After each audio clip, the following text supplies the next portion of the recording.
बिस्मिल्लाहिर्रहमानिर्रहीम। अस्सलामुअलैकुम नाज़रीन, मैं हूँ मोगीस अली।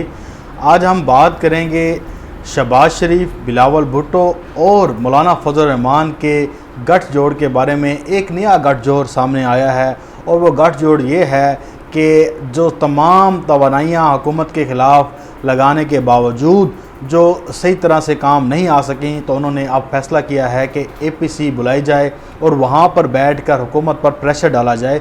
मैं पहले इसका थोड़ा सा बैकग्राउंड आपको समझाने की कोशिश करूँगा कि ये मामला हुआ कैसे, और ये जो सारे बददियानत और ज़हनी तौर पर करप्ट लोग हैं, माशी तौर पर भी करप्ट लोग हैं, जिन्होंने पाकिस्तान के एक जो कहते हैं ना कि बोटियाँ नोच ली पाकिस्तान की, और करप्शन कर कर के अपने तमाम असासे जो है बढ़ा लिए हैं, वो तमाम सामने हैं हमारे। तो हुआ ये कि अभी तो कुछ दिन पहले ख़बरें चल रही थी कि बिलावल भुट्टो और यानी कि पीपल्स पार्टी का नाम ले लें और मुस्लिम लीग नून के दरमियान दूरियां पैदा हो गई हैं कि दोनों जो हैं आपस में एक दूसरे पर एतमाद नहीं कर रहे और दोनों आपस में कोई शेयरिंग नहीं कर रहे। फिर ये सारे जब मामला बात बढ़ने लगी, क्योंकि शहबाज शरीफ मुसलसल क्वारंटीन में थे और वो किसी से भी कोई बातचीत नहीं कर रहे थे कोई सियासी तौर पर कि हम मिलकर कोई मिलकर अपोजिशन हुकूमत के ख़िलाफ़ कोई ऐसी तहरीक लेकर आती है कि जिससे हुकूमत को नुकसान हो। तो इस तासर को ज़ायल करने के लिए पीपल्स पार्टी और शहबाज शरीफ के दरमियान, यानी कि बिलावल भुट्टो और शहबाज शरीफ के दरमियान रब्ता हुआ और उन्होंने इस बात पर इत्तफ़ाक़ किया कि कोई APC बुलाई जाए।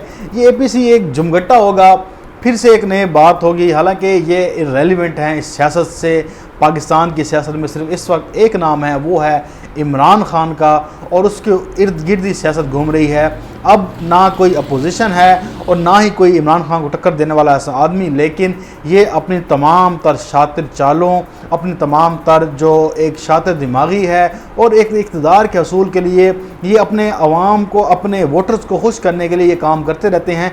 अब मुझे ये बताएं कि कोई एक ज़ी शऊर इंसान समझदार है, वो 2 महीनों से इन सब के ढकोसले देख रहा है, इन सब की चालें देख रहा है, इन सब की जो एक्टिविटीज़ हैं वो देख रहा है, लेकिन कोई समझदार इंसान हो तो वो सिर्फ 2 लफ्ज़ में ही ये बात कर सकता है कि अपोजिशन इन्नल्लाहि व इन्ना इलैहि राजिऊन।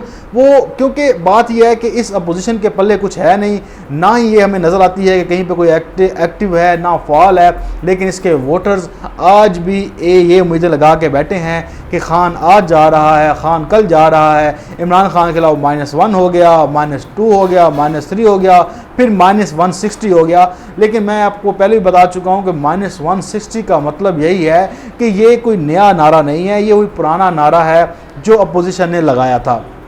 अब शहबाज शरीफ का रब्ता हुआ बिलावल से, बिलावल ने हाल अहवाल बांटा और साथ में ये सारे बात की गई और फिर इस बात पर इत्तफाक़ किया गया कि हुकूमत के ख़िलाफ़ प्रेशर डालने के लिए APC बुलाई जाए। इस तरह से मौलाना फजल रहमान ने भी अपने एक जो सियासी तौर पर, जो आप यूँ समझ लें कि जो उनके दोस्त हैं, जो उनके, हालांकि पीपल्स पार्टी और मौलाना फजल रहमान का दूर दूर तक मिलाप नहीं है। एक कट्टर किस्म की जो है वो एक मजहबी जमात है और दूसरी जानब एक लिबरल पार्टी जो अपने आप को कहते हैं करप्ट, लिबरली करप्ट ये लोग हैं, ये अपने आप को लिबरल कहते हैं। इस पार्टी का आप देखें इत्तेहाद कहाँ से होता है कि मौलाना फजल रहमान से। अब मुझे ये बताएं कि यार ये इत्तेहाद जो है किसी तौर पर भी आपको लगता है कि मजबूत है? ना ही ये ज़हनी तौर पर इनका मजबूत हो सकता है, ना ही इंटेलेक्चुअली तौर पर और ना ही सियासी तौर पर, क्योंकि इन दोनों के कारकुन एक दूसरे से नफ़रत करते हैं और इंतहा दर्जे की नफ़रत करते हैं। आप सोशल मीडिया प्लेटफॉर्म देख लें, सब कुछ देख लें, लेकिन इस इक़्तिदार तक पहुँचने के लिए ये लोग एक हो जाते हैं। इस इक़्तिदार की कुर्सी को पाने के लिए ये तमाम अपनी रवायात, तमाम अपने जो इनके सोच होती है, जो इनका नज़रिया होता है, उसे ये दफन कर देते हैं और सिर्फ ये अपने मकसद के लिए हासिल करने को आगे बढ़ते हैं और अपने आप को जो करप्शन के इनके ऊपर इल्ज़ामात हैं, जो इनके ऊपर मुकदमात हैं, ये मुजरिम है पाकिस्तानी 21 करोड़ 22 करोड़ आवाम के, उसको ख़त्म करने के लिए ये आपस में मिल बैठते हैं और फिर ये साथ में नारा लगाते हैं कि हम पाकिस्तान के अवाम के लिए हैं। अब मुझे ये बताएं कि क्या बिलावल भुट्टो जरदारी किसी भी सतह से आपको कोई लीडर नज़र आते हैं? उनका नज़र आ रहा होता है कि एक लीडर वाली क्वालिटी तो नज़र नहीं आ रही होती, लेकिन एक और क्वालिटी है वो बिलावल भुट्टो के सामने नज़र आ रही होती है। वो सबको पता है, उसका टेस्ट भी होना चाहिए, उसका पता भी होना चाहिए कि बिलावल भुट्टो को आखिर मसला क्या है। अब साथ में ये जो तीनों ने गठजोड़ कर लिया है, लेकिन एक और टर्म जो है वो मैं मुसलसल अपनी वीडियोस में इस्तेमाल कर रहा हूँ, वो है सहाफ़ती दहशत गर्दी। सहाफ़ती दहशत गर्दी इसलिए उसका ज़िक्र करना बहुत ज़रूरी है। इन सब के गुनाहों को जो प्रोटेक्शन दी हुई है वो एक सहाफ़ती गिरोह ने दी हुई है, जो स्याह को सफ़ेद और सफ़ेद को स्याह करके सामने लाने की कोशिश करता है। लेकिन मैं शुक्रगुज़ार हूँ तमाम उन सोशल मीडिया दोस्तों का कि जो इन सब की जो जड़ें हैं वहाँ तक पहुँच चुके हैं और अब इनकी कोई भी नहीं चल रही। हालांकि आपने देखा कि अंसार अब्बासी जैसा इतने इतना अर्सा जर्नलिज़म में गुजारने वाला, जिसने अपनी पूरी ज़िंदगी जर्नलिज़म में गुजार दी, सफ़ेद उसकी मुंह पे दाढ़ी है, वो अल्लाह रसूल का नाम लेता है, वो ला इलाहा इल्लल्लाह मुहम्मद रसूलुल्लाह पढ़ता है। उसके बाद आप ये देखें कि वो शख्स कितनी डटाई के साथ, पक्के मुंह के साथ झूठ बोल रहा था और ख्वाजा आसिफ ने उसको बड़े बाज़ार में नंगा किया, सोशल मीडिया पर नंगा किया और कहा कि तुम झूठ बोल रहे हो, तुम बकवास कर रहे हो, तुम्हारी जो खबर है इसका ना सर है ना पाँव है। लेकिन आप ये देखें कि उस खबर के ऊपर कितने टॉक शोज़ हो गए, कितने लोगों ने उसके ऊपर ट्वीट कर दी।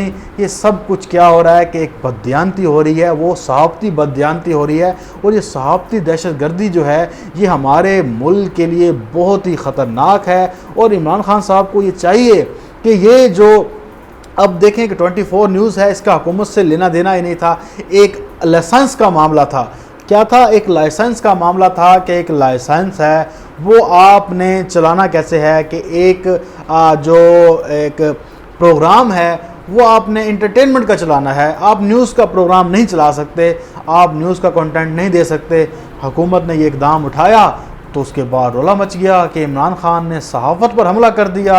इमरान खान सहाफ़त का जो है वो गला घोंटना चाहता है। लेकिन आपने देखा कि हमारी मोअज़्ज़ज़ अदालत, मोअज़्ज़ज़ अदलिया, पाकिस्तान की सबसे काबिल भरोसा अदलिया, सबसे काबिल भरोसा अदालत लाहौर हाई कोर्ट ने 24 न्यूज़ का लाइसेंस जो है और पैमरा का हुक्मनामा वो बंद कर दिया, उसको सस्पेंड कर दिया। और आज 24 न्यूज़ की जो नशरियात हैं वो आपके सामने हैं। ये सारी बददियानती आपके सामने है। और इस वक्त जो अवाम है वो पागल नहीं है, वो बेवकूफ़ नहीं है, उसको सब नज़र आता है। इंशाअल्लाह ताला आपसे फिर एक नई वीडियो में मुलाकात होगी। तब तक के लिए इजाज़त। अल्लाह हाफ़िज़। पाकिस्तान जिंदाबाद।